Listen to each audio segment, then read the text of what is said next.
U.S. officials say they are closely monitoring the situation in Syria, where 900 U.S. troops are still stationed, mostly in the country's northeast. John Feiner is the principal deputy national security advisor, and I spoke with him moments ago. John Feiner, welcome back to the NewsHour. President Biden said yesterday that the sudden collapse of the Syrian government under Assad is a fundamental act of justice, but he said it's a moment of risk and uncertainty for the Middle East. What are those risks, and what is the administration doing to mitigate them? Well, Jeff, let's just not lose track of the opportunity side of this before we get to the risks. And the opportunity here for the Syrian people is to have their first experience with a government free of oppression in many generations after 13 years of just an excruciating, violent civil war. That is the opportunity that presents itself by the fall of Assad. The risk, of course, is that the groups that toppled Assad, some of them have their own checkered history with human rights abuses, with violent extremism, with terrorism. Now, many of those groups are saying that they have changed, that they have reformed. Many of them are saying the right things in the current moment, as the president pointed out yesterday, but we'll be judging those groups by their actions, by how they deal with this new moment of responsibility that's been brought about. And I think the future of the Syrian people is going to depend on the choices that they make. The leader of Syria's rebel offensive, Abu Muhammad al-Jolani, he is said to have evolved from his past as a hardline jihadi extremist. What's the current U.S. assessment of him, and are the terrorist designations of him and his group still warranted?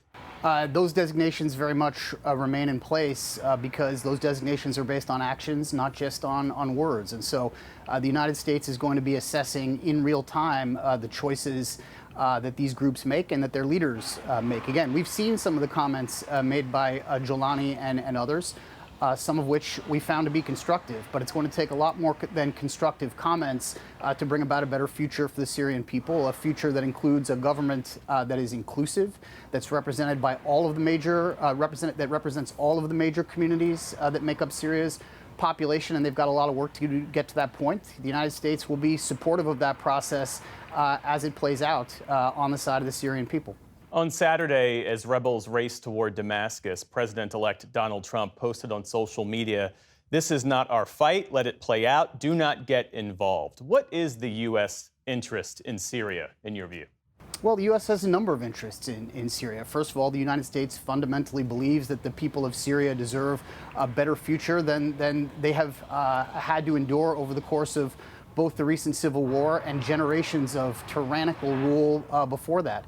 But fundamentally for the United States, there is still a terrorist threat in Syria. There is an ISIS threat in Syria that the United States has deployed troops to address, and including, by the way, taking strikes just yesterday to continue to suppress that threat, as we have successfully done now across successive U.S. administrations.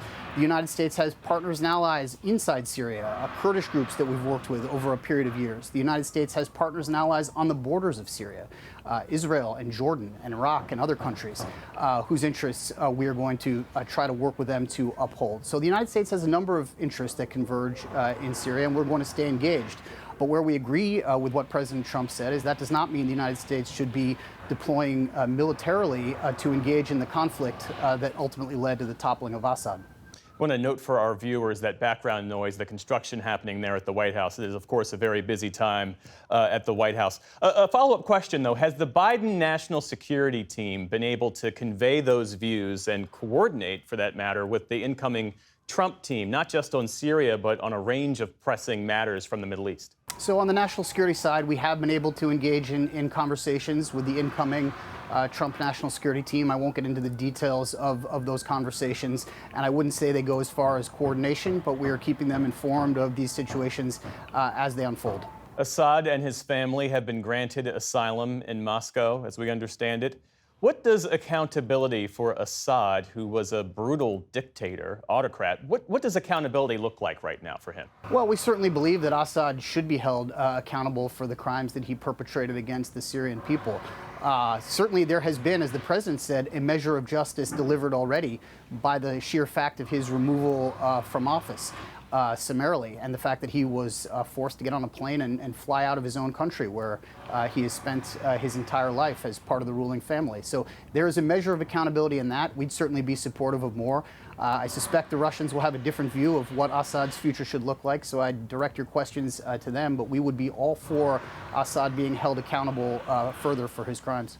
Finally, this is a rare moment of hope for the family of journalist Austin Tice. He's been held in Syria since 2012. Does his family have reason to be optimistic? I mean, is there an opening here potentially?